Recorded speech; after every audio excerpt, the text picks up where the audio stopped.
우리 월요일부터 온 뉴스 가운데에서 핫한 뉴스가 성공의 신부님이죠. 카톨릭 신부님 명언을 남기셨어요. 대통령이 탄 전용기가 추락했으면 좋겠습니다. 비나이다 비나이다. 뭐 이런 얘기를 했대요. 처음에는 믿을 수가 없죠. 그래도 그들 세상 사람들은 목사님들보다 신부님들을 더 신뢰하고 그리고 더 보수적이라고 생각하는데 사실은 좀 반대예요. 그런데 이 성공에는 캐톨릭에서 나온 사람들이죠. 우리 주일날 설명하겠지만 이 성공에는 영국에서 시작이 됐습니다. 그런데 이 모든 뭐 형식이나 제도는 카톨릭하고 아주 유사해요. 거의 비슷합니다. 이 신부님이 그런 걸 올렸는데 거기에 또 발을 맞춰서 카톨릭 신부님 박주한 신부라고 하더라고요. 그래서 뭐 이것 때문에 저도 예수 믿지 않는 사람들이 많이 물어보더라고요. 그래서 제가 때는 이때다. 교회와 다른 것이 무엇인가, 목사님과 다른 것이 무엇인가 아주 소상히 설명을 해주었는데 우리가 이게 왜 문제가 되냐면 저는 그렇게 생각해요. 뭐 일반 사람들이야 모르니까 그렇지만 우리는 알잖아요. 우리는 사람을 지으시니가 또 세상을 주권하시는 분이 하나님이라는 것을 알아요. 기본적인 이런 교리들은 천주교나 개신교나 큰 차이가 없습니다. 문제는 무엇이냐면 그 비행기에 대통령 내에만 타냐고요. 거기에 비행사도 있을 것이고 그리고 수행원들도 수두룩할 것이고 기자들도 같이 탔는데 만일 추락하면 뭐 대통령 내에만 죽습니까? 그것도 사실 문제가 말이 안 되는 것이죠. 어떻게 생명의 주권자이신 하나님을 섬기는 사람들이 그렇게 저주를 퍼부을 수 있는가 좀 의아해요. 근데 제가 이것을 보면서 여러 가지 생각을 해봅니다. 왜 그럴까? 왜 그럴까? 결국은 그런 것 같아요. 우리가 복음에 대해서 잘 알지 못하면 이런 문제가 생길 수밖에 없다는 것이죠. 이게 이 천주교의 신부님들의 문제가 아니라는 것입니다. 오늘 우리도 하나님께서 우리에게 주신 이 복음의 가치를 알지 못하면 다른 사람들에서 저주하고 다른 사람을 비난하고 정죄하잖아요. 그것과 다르게 무엇일까요? 이 사람들은 어쩌다가 이렇게 공개가 돼서 아주 그냥 뭐 온 언론을 다 두드려 맞지만 사실 우리는 드러나지 않았을 뿐이지 우리 안에도 이런 마음이 있다는 것이죠. 이 복음에는 아주 중요한 네 가지 요소가 있습니다. 첫째는 예수님이죠. 예수님께서 십자가에 죽으시고 그리고 부활하셨다는 것. 그것이 곧 뭐예요? 구원이라는 것입니다. 예수님과 구원. 그리고 또 한 가지가 무엇이냐면 은혜는 하나님께서 내려주셨지만 그것을 내가 받아들여서 반드시 우리 입술 가운데에 회개라는 것이 있어야 돼요.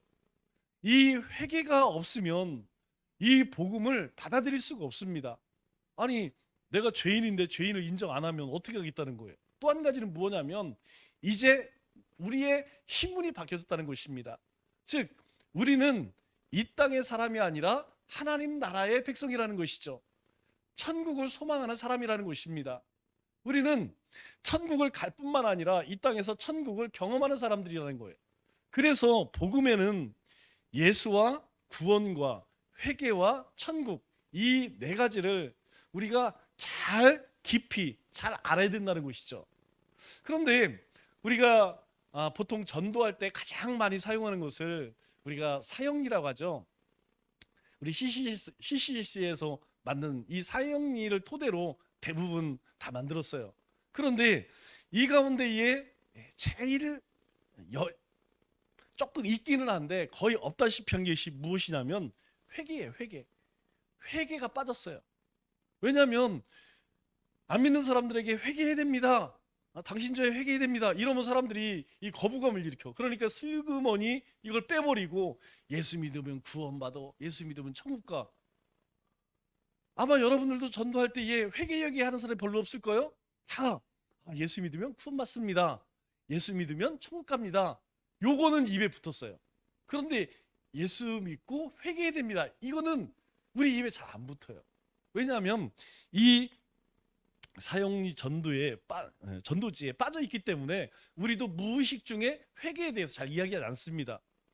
그런데 구원은 하나님의 은혜로 주어지는 거 맞습니다.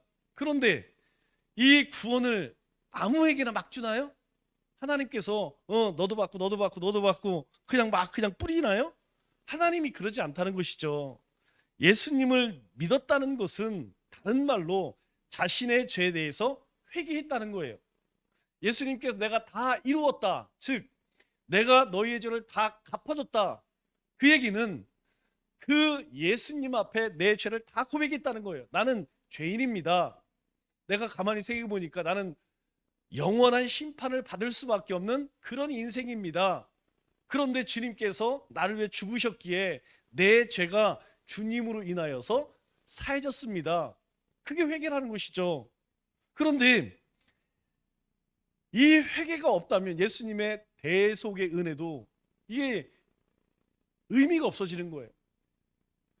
우리가 한 예로 어떤 사람이 큰 죄를 지었어요. 그런데 가만히 생각해 보니까 이 사람이 참 불쌍해. 내가 용서를 해줘야겠어. 그래서 그 사람한테 가서 네가 이거 잘못했지? 네, 잘못했습니다만 하면 용서해줘. 그런데 문제는 무엇이냐면 이거 잘못했지? 내가 뭘 잘못했어? 이러면 용서해 주고 싶은 사람이 이게 이제 이상해지는 거예요.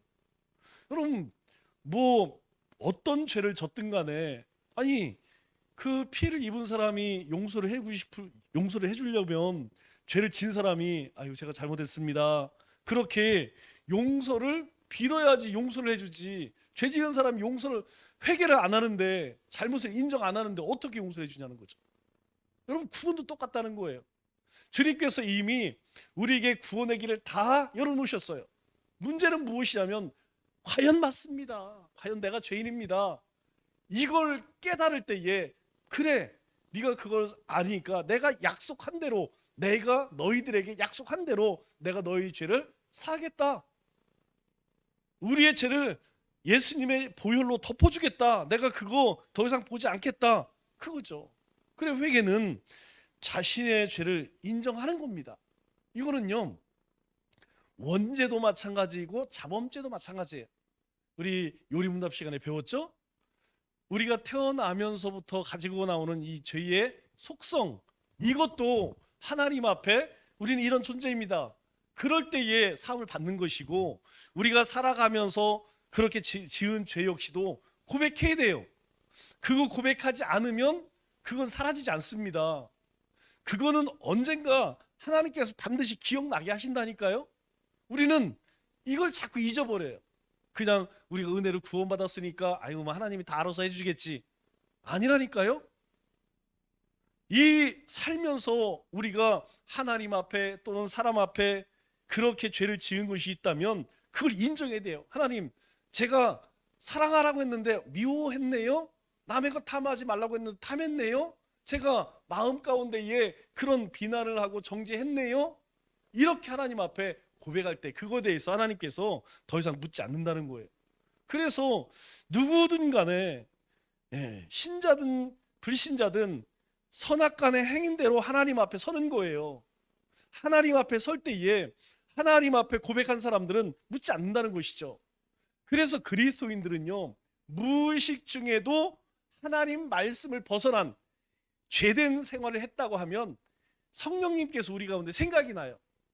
자꾸 성령님께서 그거 네가 그렇게 했잖아, 너 그거 그렇게 하면 되겠니? 그래서 우리로 하여금 그것을 하나님 앞에 토설하게 합니다.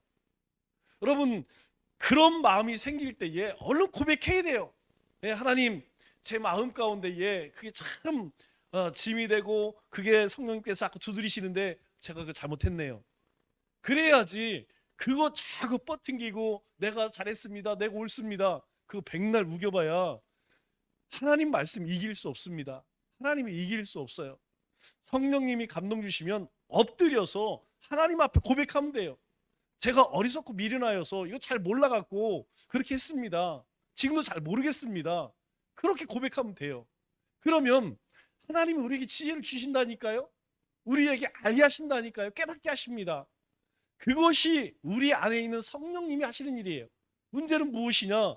그 성령님이 우리에게 말씀하셔도 귀를 기울이질 않아.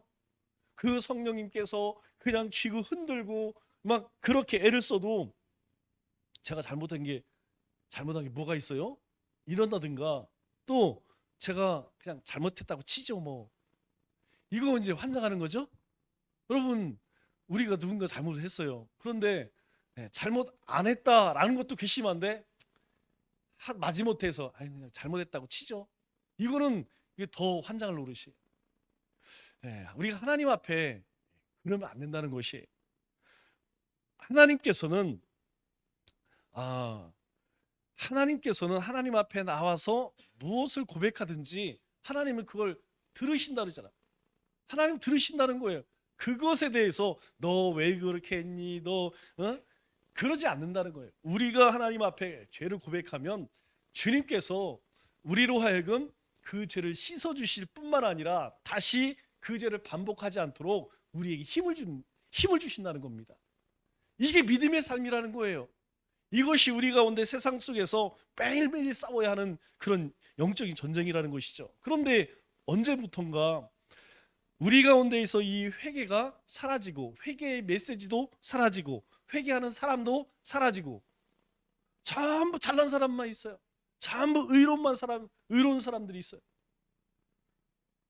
여러분, 예수님의 십자가로 우리가 의로운 존재가 되었지만 그렇다고 해서 우리가 예수님처럼 살아갑니까? 아니잖아요. 우리가 영화로운 존재, 성화되지 않았지 않습니까? 그렇다고 하면 우리의 연약함들, 우리의 부족함들, 그것들을 주님 앞에 진솔하게 고백할 수 있어야 한다는 것이죠. 지난 우리 기독교 역사의 1900년 동안 예배 순서 가운데에서 참회의 기도가 빠진 적이 없습니다. 그런데 요즘 어떤 교회가 예배를 드리면서 참회의 기도 시간을 갖나요? 극히 드물다는 거예요. 거의 드뭅니다. 제가 다른 교회에 뭐 일이 있어서 뭐 세미나 있어서 가서 가져오는 두 가지가 있어요. 반드시 가져옵니다. 주보는 뭐 당연한 거죠. 그리고 헌금 봉투를 가져옵니다. 이 교회는 헌금을 어떻게 하는가? 그래서 헌금 봉투를 하나씩 챙겨와요. 그런데 주보를 가져오면 순서를 제일 앞에 있으니까 순서를 보잖아요. 대부분 없어요. 물론 뭐 뒤에 교동문 뭐 이런 것들이 있는데 참회의 기도는 기본적으로 시간이 많이 걸려. 그리고 그 시간이 예배 시간에 왠지 뻘쭘해. 그래서 대부분 없습니다. 제가 갔던 교회 가운데 그런 교회를 본 교회는 극히 드물어요. 거의 없습니다. 그 얘기는 뭐예요? 점점 우리 가운데에 이 회개가 사라지고 있다는 거예요. 우리가 하나님을 예배하며 나아가면서 가장 중요한 것이 내가 정결한가, 내가 거룩한가, 이거 먼저 돌아보는 게 중요하지 않겠습니까? 여러분, 그건 목욕하고 예배드리라는 얘기가 아니에요. 몸을 깨끗이 하는 것도 중요하지만 더 중요한 것은 우리가 한 주간 하나님 앞에 어떤 모습으로 살았는지, 그리고 하나님 앞에 나오면서 진솔하게 그렇게 고백하는 것이 중요하다는 것이죠. 그래서 우리가 입술로 고백을 하든 마음으로 고백을, 하나님 이런 모습으로 나왔습니다 라고 그렇게 고백하며 나갈 때, 그래. 그런데 그거 하지 않는다는 건 뭐예요? 하나님 그냥 잘못했다고 찌죠 뭐. 제가 잘못한 게 뭐가 있어요? 이거와 다를 바가 없다는 것입니다. 여러분, 온전한 구원은 다른 게 아니에요. 우리가 구원을 받았다, 이 얘기는 우리가 예수를 믿고 성화되어서 우리의 삶에 뭐가 나타나는 거예요? 거룩함이 나타나는 것이죠. 그러면 우리가 거룩해지기 위해서 반드시 필요한 게 뭐냐? 회개라는 것이죠. 우리가 가던 길을 돌이키지 않으면 어떻게 회개의 거룩한 삶을 살겠습니까? 우리가 말하고 행동한 모든 것이 완전할까요? 그렇지 않다는 것이죠. 그래서 혹 하나님의 뜻에서 멀어진 것이 있다면 그것에서 돌이키자. 다시 돌아와서 우리가 온전한 길로 가자. 그게 회개라는 것이죠. 그것이 온전한 구원의 삶이라는 것입니다. 이 과정에서 아주 필수적인 것이 무엇이냐면 회개라는 것이죠. 회개가 없으면 거룩한 삶이 드러날 수가 없다는 것입니다. 그런데 그것을 전혀 많은 사람들이 그것에 대해서 별 이상하게 생각하지 않아요. 거룩한 삶을 살겠다, 수없이 뭐 그걸 얘기는 많이 해요. 참 청산유세예요. 우리 나눔을 해보면 정말 거의 뭐 그냥 신학자 수준이에요. 문제는 무엇이냐면 그 삶에 가던 길을 돌이키는 회개가 없다는 거예요. 이러한 문제로 인하여서 우리가 반드시 묵상해야 할 성경이 무엇이냐면 야고보서입니다. 이 야고보서는요 그냥 뭐 이렇게 말 돌리고 이런 게 없어요. 직설적입니다. 그냥 우리의 패부를 쿡 찔러요. 그런 여러 가지 중요한 배경이 있습니다. 왜냐하면 이 야고보서의 가운데에서 우리가 가장 기억 많이 하고 또 가장 중요하게 여기는 메시지가 무엇이냐면 행함이 뒤따르는 믿음, 이걸 강조하고 있다는 거예요. 행함이 있는 믿음. 믿음은 믿음인데 행함 없으면 그건 아무 소용 없다. 그것을 강조하는 서신서가 바로 야고보서라는 거예요. 그러니까 우리가 예전에 이제 지금쯤 돼도 이제 불을 떼죠? 예전에 시골에서 다 나무에다가 불 뗐어요. 그죠? 불 떼면 아궁이에다가 이제 불을 지핍니다. 그러면 굴뚝에서 연기가 올라오죠. 믿음이라고 하는 것이 아궁이에 불 떼는 것이라면 저 굴뚝에서 연기 나는 것이 행함이라는 거예요. 그러니까 원인과 결과라는 겁니다. 우리가 믿음을 가졌더니 주님께서 우리에게 이런 약속을 하셨는데 우리가 그것을 믿었어. 주님께서 우리 죄를 사하시기 위해서 우리를 구원하시기 위해 예수님을 보내셨어. 그리고 십자가에서 대속하셨어. 그리고 3일 만에 부활하셨어. 그걸 내가 믿어. 그렇다면 그게 우리의 삶에 나타나야 된다는 거예요. 어떤 모습으로 나타나든 연기가 나야 된다는 거예요. 그런데 아궁이에 불은 열심히 지피는데 굴뚝 연기가 안 나. 이거 뭐가 잘못된다는 것이죠. 뭐가 잘못돼요? 중간에 뭐 막혔거나 아니면 연기가 다른 데로 빠지고 있는 거야. 굴뚝으로 나가는 게 아니고 그냥 어디로 빠지거나 아니면 중간에 이 구들장이 무너져서 막힌 거예요. 그러니까 이 불을 떼면 뗄수록 어때요? 이게 방이 뜨끈뜨끈해져야 되는데 이 뜨끈해지는 게 아니고 연기가 거꾸로 나오네. 불 떼본 사람 압니다. 여러분 이 연기가 나오면 이거 보통 입는 게 아니에요. 왜 그렇습니까? 예전에 부엌에서 다 했어요. 부엌에서 음식 다 하고 심지어는 거기서 목욕도 했습니다. 예전에 부엌에서 다 했어요. 부엌에서 다 했어요. 스트레스도 거기서 다 풀었어요. 그런데 이 연기가 참 아무것도 못하는 것이죠. 우리의 신앙도 마찬가지라는 것입니다. 우리의 신앙 가운데에 우리가 하나님의 약속을 믿는다면 그것이 우리의 삶 가운데에서 동반이 될 때 힘이 나는 거예요. 능력이 나타나는 것입니다. 하나님의 살아계심이 나타나는 거예요. 그런데 문제는 믿기는 믿는데 삶에는 그게 안 나타나. 그러니까 이게 뭔가 혈관이 막힌 것처럼 신앙생활이 이게 힘이 없어. 파워가 없어. 뭔가 하나님의 막 약속이 보일 것도 같고 안 보일 것도 같고 내가 믿는 것도 같고 안 믿는 것도 같고 하나님이 축복을 해주시는 것도 같고 아닌 것도 같고 뭔가 이게 여러분 만약 그렇다면 우리가 야고보서를 통하여서 내 삶의 모습이 무엇이냐, 내 신앙의 가장 큰 문제가 무엇이냐 이게 보여준다는 거예요. 왜냐하면 기본적으로 하나님과 우리의 관계가 어떤 관계입니까? 여러분 하나님과 우리의 관계는요 생명관계예요. 생명. 나는 길이요 진리요 생명이니 예수님을 통하여 우리가 얻은 게 뭐냐면 생명이라는 것입니다. 그 생명이 뭐예요? 영원한 생명. 세상에서 빼앗아갈 수 없는 나이를 먹고 이 땅 가운데에서 이제 우리가 죽는 그 생명이 끝나는 것이 아니고 그 생명을 얘기하는 것이 아니고 하나님께서 사람을 만드실 때 그 코에 불어넣었던 그 생명, 그 하나님의 영, 그 영을 하나님께서 우리에게 영원한 생명을 주셨다는 거예요. 그래서 생명은요 우리가 육적인 생명 그리고 영적인 생명 그렇게 이야기하죠. 여러분 세상 예수님 모르는 사람들은요 하나만 아는 겁니다.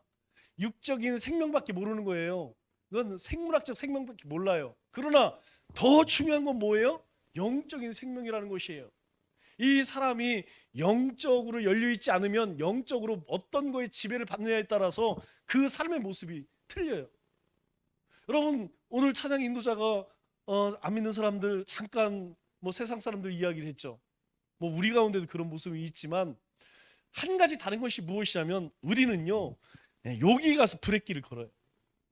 우리도 때로는 유혹을 받아서 막 이렇게 방황하다가 요 낭떠러지 끝에 딱 씁니다. 여기 서서 더 이상 가지 않는다는 거예요. 그러나 세상 사람들, 하나님 모르는 사람들은요, 이걸 몰라요. 그것이 자신을 죽이는 그 낭떠러지는 걸 모르고 그냥 간다니까요. 그 얘기가 뭐냐면 그들에게 생명이 없다는 거예요. 우리는 하나님 주신 생명이 있기 때문에 그 선을 넘지 못한다는 거예요. 하나님의 영이 넘지 못하게 한다는 거예요. 그런데 육적인 생명은 부모님이 주셨나요? 여러분, 이거는 정말 어리석은 사람이 하는 얘기예요. 우리의 생명은요, 하나님이 부모님을 대리해서 우리에게 주신 겁니다. 부모님이 나를 잉태하게 하신 것은 누구냐? 하나님이 하셨다는 거예요. 영적인 생명은 믿음이라고 하는 것을 통해서 성령님께서 우리 안에 함께 하신 걸 이야기합니다. 그러니까 이 두 가지도요, 육적인 생명이든 영적인 생명은 다 어디로부터 왔다는 거예요?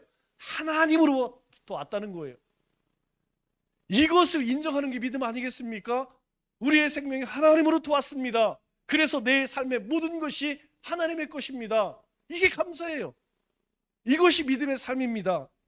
우리가 정통적으로 공동서신이라고 하죠. 우리 신약성경 배울 때에 첫 시간 그거 배웠어요. 5, 9, 9, 4 생각나시죠? 5, 9, 9, 4. 5는 우리가 역사서로 해요. 사복음서와 사도행전 5권을 얘기하고, 한쪽 9는 우리 바울서신을 얘기하죠. 바울서신. 그리고 지붕을 타는 4는 우리 목회서신이라고 합니다. 그래서 13권을 사도 바울이 썼어요. 그리고 나머지 이 9권을 일반 서신이라고 하는데, 일반 서신 가운데에서 야고보서, 베드로 전후, 그리고 요한 1, 2, 3, 유다서, 이것을 공동 서신이라고 그래요. 그리고 여기에 두 가지가 빠졌죠. 요한 계시록과 히브리서. 그걸 합치면 9권이 되는 것이죠. 이것이 일반 서신이에요. 이걸 일반 서신이라고 하는데, 일반 서신이라고 이야기하는 건 무엇이냐면, 사도 바울이 원체 책을 많이 썼으니까 바울 서신이라고 이야기하고, 나머지 사람들이 다른 책을 썼다. 그래서 일반 사람들이 썼다. 그래서 일반 서신이라고 하는 거예요. 그러면 저자가 누구냐? 우리가 많은 사람들이 야고보서 하니까 예수님의 제자 가운데 야고보가 있죠. 2사람이나 있습니다. 그런데 그 야고보가 아니에요. 사도 야고보가 아니라 예수님의 친동생, 예수님의 동생 가운데에서 야고보가 있는데, 그 야고보가 바로 이 야고보서를 쓴 저자라는 거예요. 그런데 많은 사람들이 이걸 잘 안 믿어요.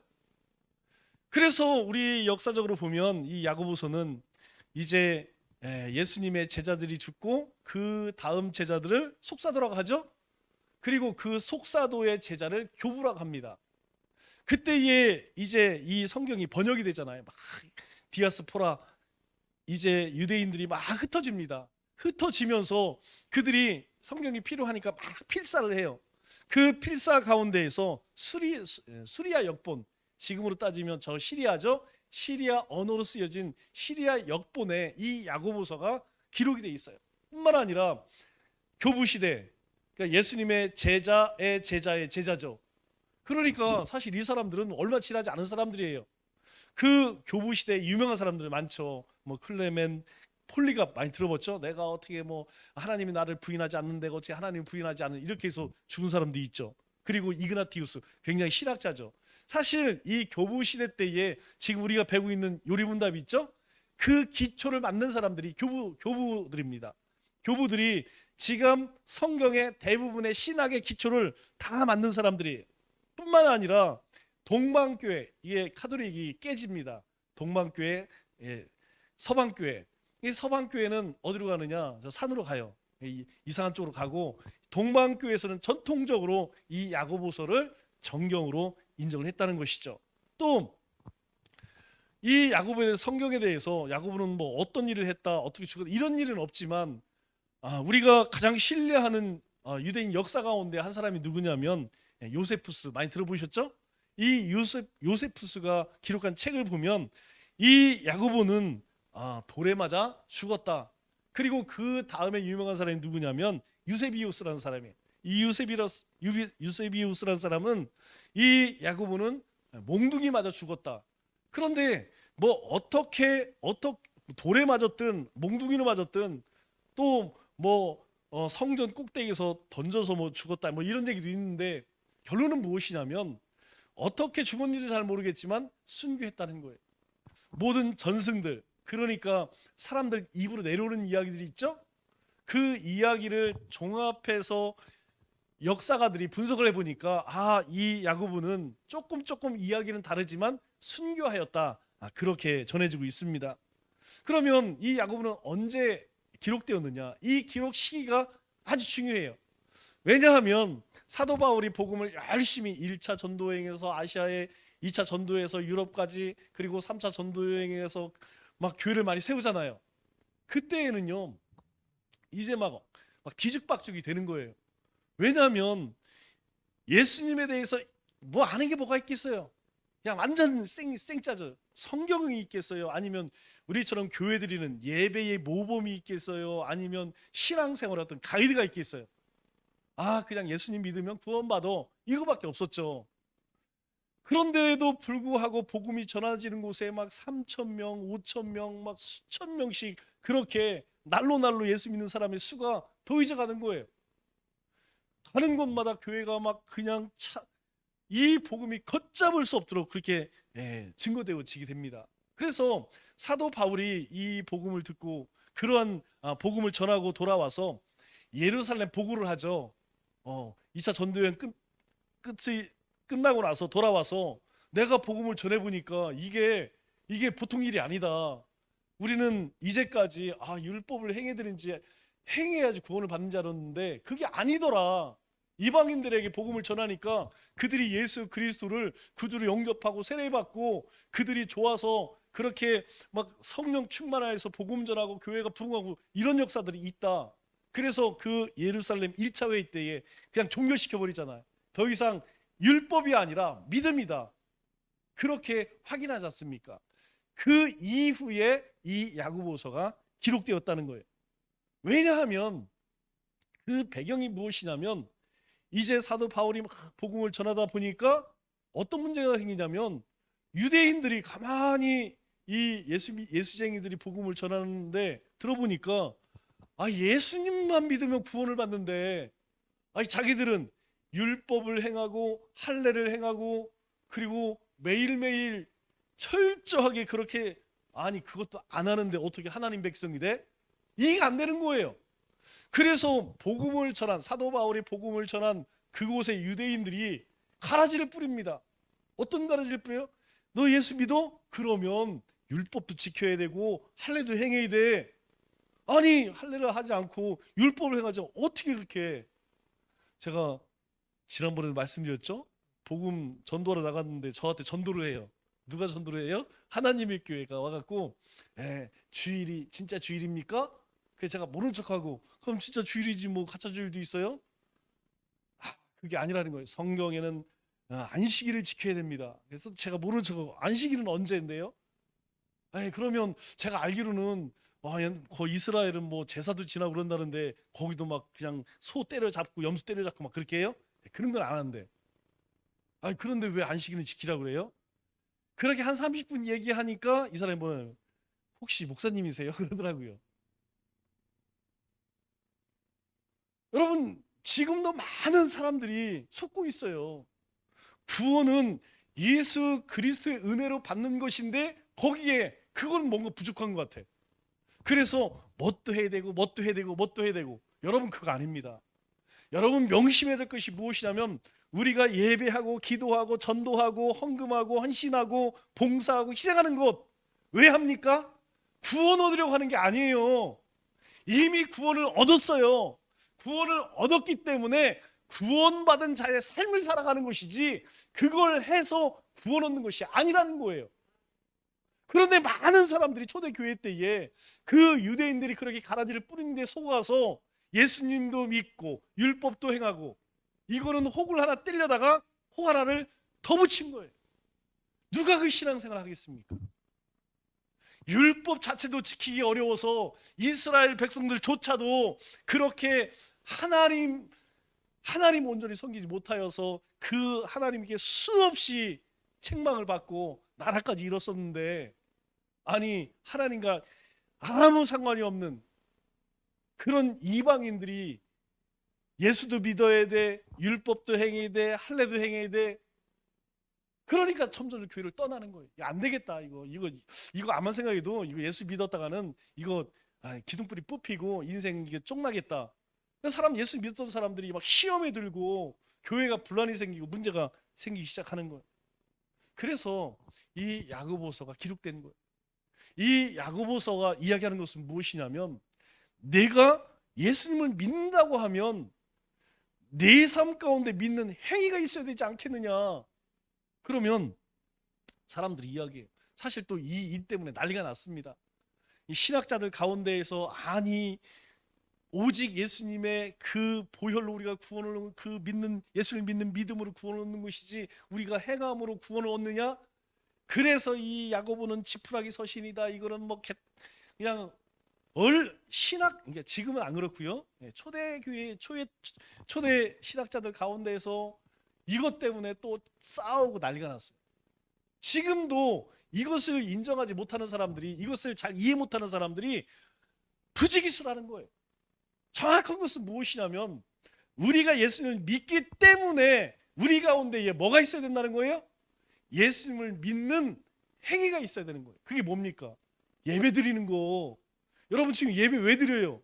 우리가 구원 받았기 때문에, 우리가 예수님을 믿기 때문에 우리가 우리를 구원하신 예수님을, 그 하나님의 은혜를 기뻐하고 감사해서 찬송하고 예배하는 거 아니에요. 그런데 그 가운데 이단들은, 그 가운데 들어왔던 이 유대인들의 가라지 가운데에는 그런 사람들이 있어요. 야, 구원받았는데 뭔 예배를 드려? 여러분 지금 그런 사람들이 없을까요? 구원받았는데, 내가 구원받았는데 뭐 요 정도 죄쯤이야, 뭐 하나님께서 그냥 너그럽게 그렇게 해주겠지. 왜 이런 일들이 생기냐면 복음에 대한 이해가 없기 때문이라는 거예요. 그래서 우리가 꼭 기억할 건 무엇이냐면, 믿음과 행위는 하나입니다. 행위가 없는 믿음은 그 믿음 아니라는 거예요. 사도 바울이 그 얘기 안 했을 것 같아요? 우리 갈라디아서 5장 6절 말씀 보면 이렇게 이야기, 그리스도 예수 안에서 할례나 무할례의 효력이 없으되 사랑으로서 역사하시는 믿음뿐이니라. 또 데살로니가전서 1장 3절에 사도 바울도 똑같은 이야기 하는 거예요. 말만 다르게 할 뿐이지 사도 바울이 전하는 믿음이나 구원이나 이 야고보서에 이야기하는 믿음과 구원은요, 틀린 게 아닙니다. 같은 거라는 거예요. 그러면 중요한 것은 무엇이냐면, 지금 내 믿음이 지금 죽었느냐 살았느냐 이거 아니겠습니까? 지금 나에게 내가 믿고 있는, 내가 살아가고 있는 이 믿음은 과연 산 믿음이냐 죽은 믿음이냐? 여러분 죽은 믿음에 생명이 있습니까? 죽은 믿음에는 생명이 없다는 거예요. 기적이 일어날 수 있을까요? 없다는 것입니다. 하나님의 살아 역사하심을 경험할 수 있을까요? 없다는 것이에요. 죽은 믿음은요, 힘만 들어. 왜 그럴까요? 하나님 나라의 일, 그 일을 할 때에 뭘로 하느냐? 내 힘으로 하는 거예요. 내 의지와 내 신념으로. 그러니까요, 어느 정도는 해요. 좀 해요. 사람들에게 인정받기까지는. 특별히 이제 우리 여자분들은 권사 받기 전까지, 남자분들은 뭐 장로나 뭐 안수집사 받기 전까지 정말 열심히 합니다. 그런데 어느 날 중직에 딱 받고 나면 그때부터는 그냥 목에 막 그냥 기부스를 하고 어깨에 막 뽕이 들어가고 벌써 말하는 게 거만해져. 그 전까지는 그냥 저 시다바리 같은 일이 있죠. 뭐 화장실 청소, 마당 청소, 뭐 차 세차하고 그냥 그렇게 돌아본 사람들이 중직이 딱 되는 날부터 이제 감독자가 돼. 이거 왜 청소 안 됐지? 이러고 앉았어요. 이거 뭐 왜 세차가 안 됐지? 교회가 뭐 이게 깨끗하지가 않네? 뭐가 시원찮네? 전등을 안 바꿨네? 이러고 앉았어. 여러분 왜 그런지 아세요? 다른 것이 아니고요, 그 믿음이 죽어 있기 때문에. 이제까지 뭘로 했다는 얘기예요? 하나님이 주시는 그 살아있는 믿음으로, 그 생명 있는 믿음으로 산 것이 아니고 자기 의지로 신앙생활을 했기 때문에 그냥 참고, 그래 내가 이것까지만 하자, 이것까지만 하고 나면, 그거 되고 나니까 사람이 180도 달라지는 거예요. 그래서 하나님의 영광을 드러내는 것이 아니고 그냥 시험거리예요. 시험거리, 교회의 문제거리, 시험거리가 되는 거예요. 여러분, 그러면 어떻게 해야 할까요? 뭐 어떻게 하겠습니까? 회복해야 한다는 것이죠. 뭘? 산 믿음을. 죽은 믿음 가지고 안 되니까, 죽은 믿음 가지고 우리의 삶에 하나님의 생명력도 기적도 경험할 수 없기 때문에 산 믿음을 회복할 수 있어야 한다는 거예요. 그 산 믿음을 회복하기 위해서 어떻게 해야 합니까? 예수님은 영접했으니까 이제 우리 가운데 말씀이 육신이 되어 오신 예수님 말씀, 이 말씀을 쫓아 순종하는 삶을 살아야 한다는 거예요. 주님께서 우리에게 뭐라고 말씀하셨는가, 이것을 보고 나는 어떻게 살아가고 있는가. 나는 매일 남을 비방하거나 시기하거나 질투하고 그냥 정죄하고 물어뜯고 다투고 싸우고 있지 않은가. 우리가 말씀을 통하여서 내 모습을 자꾸 들어봐야 한다는 것이죠. 그런 모습이 있다면 내가 죽어져야 된다는 거예요. 내가 그렇구나, 과연 내가 괴수였구나, 내가 앞잡이였구나, 내가. 그래서 이전에 내가 행했던 그 모습들이 바뀌어져서 새롭게 살아가는 것, 그걸 뭐라고 이야기합니까? 거듭남이라고 이야기하는 거예요. 우리가 매일매일 이 말씀 안에서, 주님 안에서, 성령님이 주시는 그 은혜 가운데에서 죽어지고 살아나는 이 거듭남의 삶이 우리 가운데에 매일 있지 않으면요, 우리는 점점 어디로 가요? 죽은 믿음으로 가요. 죽은 믿음으로 갈 수밖에 없어요. 신앙은 그렇습니다. 신앙의 생리가 그래요. 하나님의 말씀이, 하나님의 영이 우리 안에 충만하지 않으면 그 사람이 과거에 아무리 엄청난 일을 하고 엄청난 직분을 가졌다 할지라도요, 죽은 믿음으로 살아갈 수밖에 없어요. 형식만 남아있는 거예요. 그 안에 생명이 없습니다. 하나님의 기적을 경험할 수 없다는 것이죠. 왜 여러분들에게 그렇게 큐티를 그렇게 말기 참여하십시오, 성경 필사하십시오, 제가 빌다시피 당부하는지 아세요? 여러분, 그거 하지 않으면 우리의 신앙이, 우리 믿음이요, 살아나질 않아요. 산 믿음으로 그냥 하나님의 말씀과 성령이 충만함으로 막 신바람 나는 이 신앙생활이 안 되고, 또 주일이네, 아유 또 추수감사절이네, 아유 또 이거 해야 되네. 말씀을 맺겠습니다. 우리가 얻은 구원은요, 거저 얻은 것입니다. 그러나 예수 그리스도의 십자가의 대속에 은혜가 있었기에 우리가 구원받은 하나님의 거룩한 백성 되었습니다. 따라서 하나님이 우리에게 요구하시는 것은 무엇입니까? 복음에 합당한 삶, 하나님의 그 부르심에 합당한 삶. 여러분, 이 삶을 살기 위해서는 우리의 삶의 우선순위가 우리 주님이 돼야 돼요. 남은 3일도 우리가 하나님 앞에 매일 고백했던 그 입술의 고백대로 행함이 있는 믿음으로 살아가시는 우리 믿음의 권속도 되시기를 주님의 이름으로 축원합니다.